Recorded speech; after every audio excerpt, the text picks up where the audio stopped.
herzlichen Dank für die Einleitung. Ich glaube auch, was gerade angesprochen wurde, was auch ein ganz wichtiger Punkt ist, ist das Thema Antibiotic Stewardship.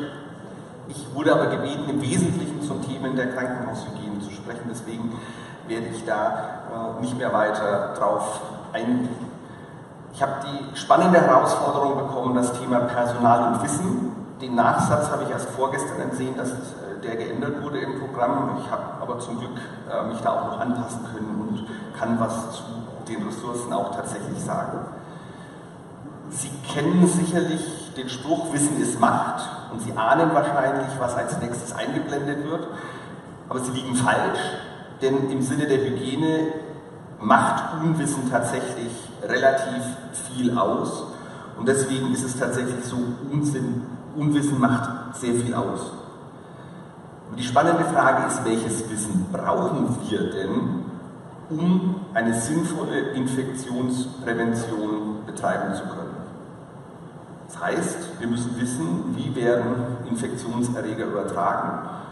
Ich habe mal vor langer Zeit bei der Suche für eine Einleitung auch geguckt, und es gibt die sehr schöne Homepage gutefrage.de, wo Sie gute Fragen stellen können, und dort ist tatsächlich die wichtigste Frage gestellt worden, und wenn diese Frage vollumfänglich beantwortet ist, wissen Sie alles, was Sie zum Thema Infektionsprävention brauchen.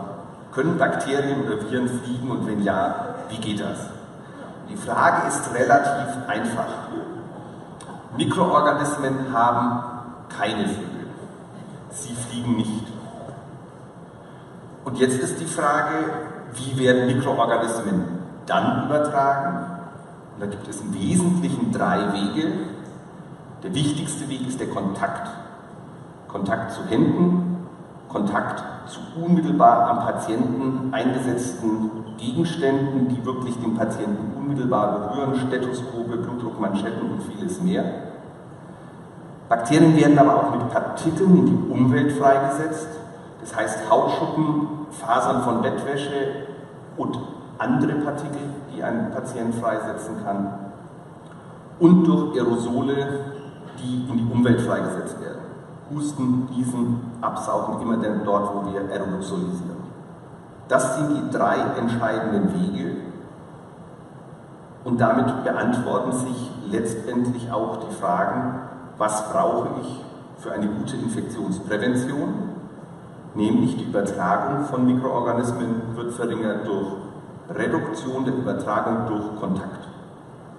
Und dazu brauchen wir eine Händehygiene und am allerwichtigsten eine Händehygiene.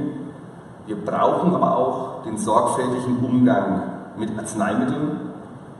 Wir brauchen die korrekte Aufbereitung von Medizinprodukten oder aber auch die korrekte Lagerung und danach der korrekte Umgang mit Medizinprodukten. Und wir brauchen die Desinfektion von Oberflächen. Wir brauchen die Reduktion von freisetzbaren Partikeln.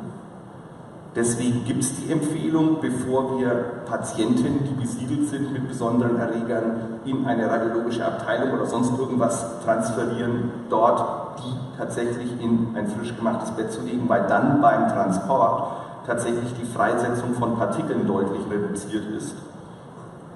Und wir brauchen die Reduktion von freisetzbaren Aerosolen, das heißt Patienten, die in den oberen Atemwegen besiedelt sind und es tolerieren, können und sollen bei zum Beispiel auch wieder Transport nicht ständig in ihrem eigenen Zimmer, aber immer dann, wenn Kontakt zu anderen da ist, tatsächlich einen Mund-Nasenschutz tragen. Und diese Dinge sind seit vielen Jahren in den sogenannten Standard Precautions, im Deutschen leider übersetzt als Basis- oder Standardhygiene. Ich finde die Standard-Vorsichtsmaßnahmen den eigentlich besseren Begriff, festgelegt und werden geschult, und eigentlich sollten das die meisten professionell an Patienten tätigen Personen wissen. Was wir aber auch wissen ist, dass die Übertragung von einem Ort, das heißt die unbelebte Umwelt, einem anderen Patienten auf einen anderen Patienten mit unterschiedlicher Effizienz passiert.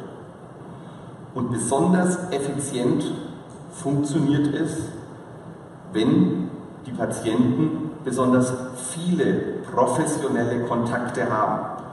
Hände von ärztlichen, pflegerischen und sonstigen unmittelbar am Patienten tätigen Personenkreisen und den häufigen Kontakt zu Medizinprodukten. Da sind wir einfach bei der Statistik. Wenn ich 1 Million Lottoscheine abgebe, ist die Wahrscheinlichkeit, einen Lottogewinn zu machen, höher, als wenn ich nur einen Schein abgebe. Je höher die Rate der Manipulationen an einem Patienten ist, umso höher ist die Wahrscheinlichkeit, dass es zu einer Übertragung kommt. Besonders effizient wird es auch übertragen, wenn Patienten Antibiotika bekommen oder bekommen haben vor kurzer Zeit, weil unsere normale Hautflora lässt Bakterien, die neu dazukommen, häufig in dieser Sandkiste ökologische Flora des Menschen nicht mitspielen. Wenn aber die Sandkiste leer ist, weil durch Antibiotikatherapie die normale Flora so reduziert wurde, dann kann ein Erreger effizienter übertragen werden. Sie alle kennen die Daten, dass die Chinolone das höchste Risiko haben für die Übertragung von MRSA. Da habe ich Außendienstmitarbeiter konkurrierender Pharmafirmen kennengelernt, die gesagt haben, Ciprofloxacin oder andere begünstigen das Neuentstehen von MRSA. Das ist vollkommen falsch. Die Chinolone haben das höchste Risiko, weil sie extrem gute Substanzen sind mit einem extrem guten Penetrationsvermögen in verschiedenste Gewebe. Und wenn Sie Patienten unter Chinolone setzen, ist nach 1 bis 2 Tagen faktisch keine normale Hautflora mehr da. Und wenn Sie dann auf so einen Patienten Ihren MRSA ablegen, die hospital-assoziierten MRSA in Deutschland haben die natürliche oder haben eine Chinolonresistenz, dann wird der dort als Kolonisator erfolgreich angehen. Und wenn Sie den MRSA auf die Haut eines Gesunden bringen, ist dieser mit hoher Wahrscheinlichkeit nach 24 Stunden wieder weg. Und ein dritter wichtiger Risikofaktor sind Patienten, die barriereüberwindende Fremdkörper haben. ZVK, arterielle Katheter, Harnwegskatheter, Beatmung. Weil es viele Mikroorganismen gibt, die gerne auf Materialien wachsen und gar nicht so gerne in unserem Körper wachsen, aber wenn wir mit den Fremdmaterialien den Weg bahnen, dann haben wir tatsächlich eine besonders effiziente Übertragung. Und damit haben wir eigentlich eine ganz logische Schlussfolgerung. Die höchste Übertragungswahrscheinlichkeit haben wir nun mal auf den Intensivstationen, weil wir dort das Patientenkollektiv haben, was genau diese gemeinschaftlichen Risikofaktoren zeigt. Und dieses Wissen ist nicht neu. Das heißt, Wissen ist keine knappe Ressource. Trotzdem handeln wir oder andere regelmäßig nicht nach diesem Wissen. Und da ist dann die Frage, warum ist das so? Und da muss man dann tatsächlich mal in die Wissenstheorie reingehen. Das heißt, wir haben Wissen und aus Wissen wird Handeln. Umgekehrt, durch Handlungen machen wir Erfahrungen und kriegen dann auch wieder Wissen. Und so ist eines Tages an der einen oder anderen Stelle tatsächlich in der Hygiene auch schon Evidenz entstanden. Wir haben leider in der Hygiene sehr viele Dinge, die noch nicht ausreichend evident sind. Da müssen wir die Evidenz noch schaffen. Und korrektes, nach dem Wissen oder nach dem richtigen Wissen durchgeführtes Handeln, das ist das, was wir dann als Kompetenz bezeichnen. Aber was wir auch wissen, es gibt eine Vielzahl von Barrieren, die zwischen Wissen und Handeln stehen. Und am besten erforscht ist das Ganze bei einem Thema, was schon seit 1984 durch das Bundespostministerium propagiert wird. Rauchen gefährdet die Gesundheit. Das ist ein Wissen, was in der Bevölkerung durchgängig vorhanden ist. Trotzdem gibt es auch heute noch junge Menschen, die von denen aus Nichtrauchern Raucher werden. Und es gibt verschiedene Gründe dafür. Es gibt Vorbilder. Früher war es wahrscheinlich mal James Dean, heutzutage sind es wahrscheinlich andere Vorbilder, aber da kenne ich mich nicht gut genug aus, um zu wissen, welches von den YouTube-Stars regelmäßig auf YouTube mit der Zigarette vor der Kamera sitzt. Aber ein ganz wichtiger Punkt ist auch die Unterschätzung des Risikos. Es gibt in Hamburg ein Vorbild, was ich von Rauchern ganz häufig höre, der ist doch auch furchtbar alt geworden und wir wissen doch alle, wie viel der geraucht hat. Der konnte ja nicht mal in einer Talkshow sitzen, ohne zwischendrin eine Zigarette zu rauchen. Und wie alt ist der denn geworden?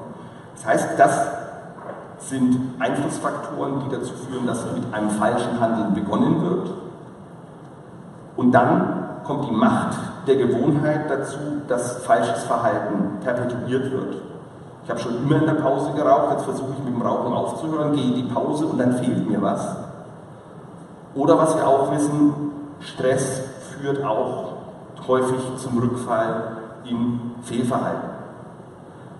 Und sehr ähnlich beobachten wir es in der Krankenhaushygiene mit der Basishygiene. Wir wissen, wir brauchen die Basishygiene zur Infektionsprävention und trotzdem wissen wir, es finden dort viele Fehler statt. Ein wichtiger Grund ist die Unterschätzung des Risikos, sowohl die Unterschätzung des Risikos für den Patienten. Das heißt, ich habe mir unlängst bei der Versorgung des Patienten vergessen, die Hände zu desinfizieren, ist mir durchaus bewusst. Und der Patient ist doch aus dem Krankenhaus entlassen worden und hat keine Infektion bekommen. Oder aber die Kollegen in der Notaufnahme sehen nicht, dass 2 Wochen später eine nosokomiale Infektion auftritt. Hier haben wir das Problem, die nosokomialen Infektionen treten in zeitlicher Verzögerung auf. Das heißt, dort, wo der Fehler passiert ist, ist häufig nicht assoziierbar mit dem Zeitpunkt dann tatsächlich der Assoziation, sodass man selber das Risiko nicht erkennt. Und umgekehrt der Eigenschutz. Ich kann mich schon vor der Influenza schützen und brauche keine Impfung. Der erste Patient der Influenza-Saison 2016, 2017 am UKE hat zu 3 Erkrankungsfällen, mindestens 3 Erkrankungsfällen im Personalbereich geführt. Es gibt effiziente Übertragung von Patienten auf Personal bei viralen Erkrankungen, die aerosolisiert werden. Und dazu gehört Influenza und Norovirus. Falsche Vorbilder, und dort haben wir 2 Problematiken. Einmal, wir haben ein falsches Rollenbild mit professionellem medizinischen Personal, was durch Fernsehserien und sonst irgendwas getrieben ist. Herr Dr. Haus desinfiziert sich nie die Hände und löst ständig infektiologische Fälle mit Bravour und rettet Menschen. Und auch sein Team würde nach unseren Hygienemaßstaben sich nicht wahnsinnig vorbildlich verhalten. Es gibt aber auch tatsächliches oder manchmal auch vermeintlich fehlerhaftes Verhalten von Vorgesetzten und Kollegen. Das heißt, der macht es doch auch, dann darf ich es auch machen. Und das Ganze bedingt sich sogar noch wechselseitig, weil gerade im Bereich Vorgesetzte wir häufig noch das Auftreffen der Erwartungshaltung von Patienten haben.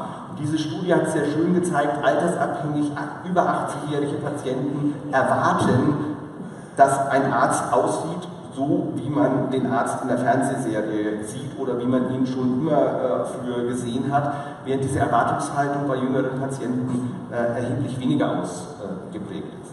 Das heißt, hier brauchen wir einen Kulturwandel, sowohl beim professionellen medizinischen Personal als auch in der Bevölkerung, die einfach verstehen, es ist vielleicht für mich besser, wenn der Arzt nicht typischerweise ausschaut wie ein Arzt.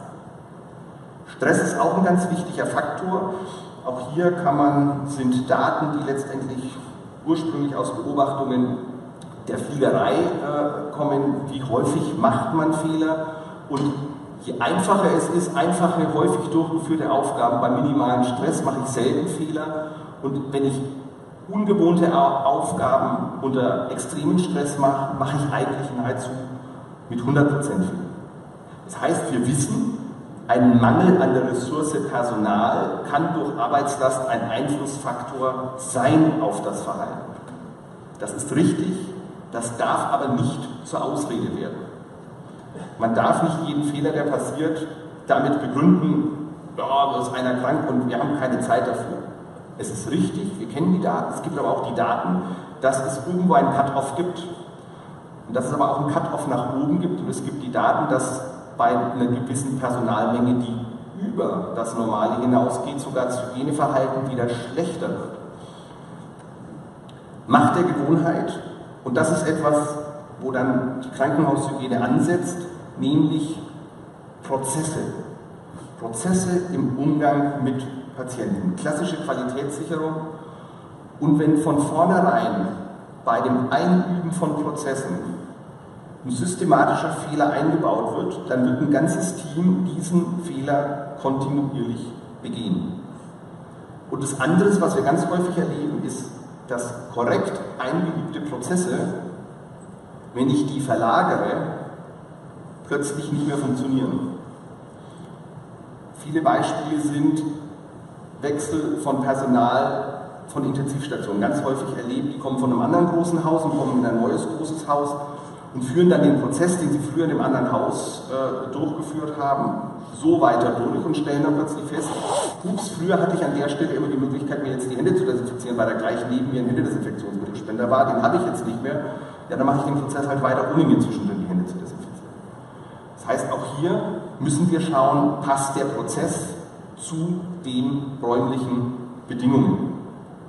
Und womit wir arbeiten, das ist etwas, was in Kooperation mit einer Firma tatsächlich am UKE mal entstanden ist, sind solche Flowcharts, jetzt wie zum Beispiel hier für die Pflege eines Funktion eines zentralen Venenkatheters. Erstmal die Entscheidung, muss ich denn überhaupt tatsächlich hier einen Verbandswechsel durchführen, dann fällt die Entscheidung, dann stelle ich mir mein Material zusammen, desinfiziere mir wieder die Hände, nehme den Verband ab, entwerfe alles, ziehe die Handschuhe aus, desinfiziere mir wieder die Hände, nehme die Sterilverpackung, mache die Hautdesinfektion, mache den Verband drauf, desinfiziere mir wieder die Hände und desinfiziere danach die Oberfläche. Das heißt, im ganzen Prozess habe ich 5 Händedesinfektionsschritte. Und wenn wir sowas beobachten, sind es in der Regel 2 bis 3, die tatsächlich durchgeführt werden. Man kann es aber üben und es kann zu einer Routine werden, dass tatsächlich alle 5 ohne wesentlichen Zeitverzögerung durchgeführt werden. Es ist einfach nur das Üben der Arbeitsabläufe. Es ist wie beim Fahrradfahren. Wenn Sie einmal Fahrrad fahren können, können Sie es lange Zeit auch später. Und wenn Sie einmal einen Prozess gelernt haben, können Sie diesen Prozess auch später korrekt durchführen. Das kann also sehr gut als Schulungsunterlage dienen, aber es kann auch bei der Begleitung durch das Personal der Krankenhaushygiene in den Prozessen darauf dienen, dass man einfach mal mitguckt, was sagt die Theorie, wie wird es wirklich gemacht, um dann in einem positiven Feedback darüber zu reden, Mensch, was können wir für euch tun, damit wir an den Prozess tatsächlich rankommen, und wenn es nur einen Händedesinfektionsmittelspender am Eingang des Zimmers gibt und ich ganz hinten im Zweibettzimmer am Patienten ran und ich keins dabei habe, dann werde ich diese 5 Schritte nicht einhalten können, weil ich nicht 5-mal hin und her renne. Und dann sind wir bei dem Punkt, dass wir sagen, hier führen wir Kitteltaschenflaschen oder Ähnliches ein. Und ein Problem, was ich auch ganz häufig, insbesondere in Ausbruchssituationen gesehen habe, wo plötzlich Hygienemaßnahmen überschießend, meistens eigeninitiativ erfolgen, aufgrund einer irrationalen Angst des Personals. Immer unter dem Gedanken, in dem Ausbruch machen wir überschießende Hygienemaßnahmen, weil wir wissen, dass es ein Erreger, der besonders leicht übertragen wird und wir wollen, dass es aufhört. Dann machen wir mehr als normal und dann kommt beim Personal an, wenn wir so viele Hygienemaßnahmen machen, dann muss es ja ein besonders gefährlicher Keim sein, der möglicherweise auch besonders gefährlich für mich selber ist. Was aber in der Regel nicht der Fall ist.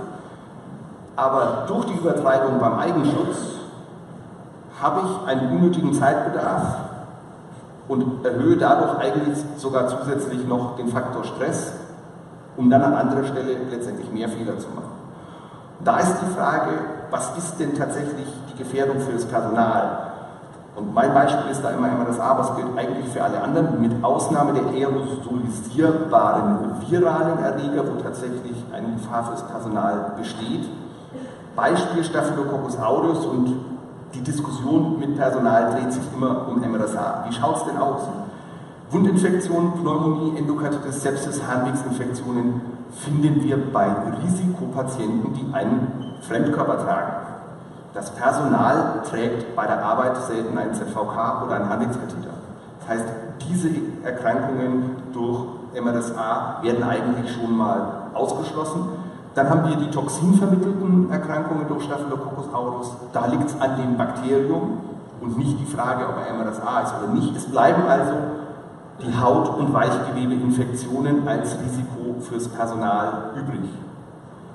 Und da ist die Frage, was brauche ich denn? Und es gibt da eine sehr schöne, möglicherweise tragische Arbeit aus 1957 von Herrn Ehlig und Herrn Gonen, als in Amerika noch Menschenversuche gemacht wurden.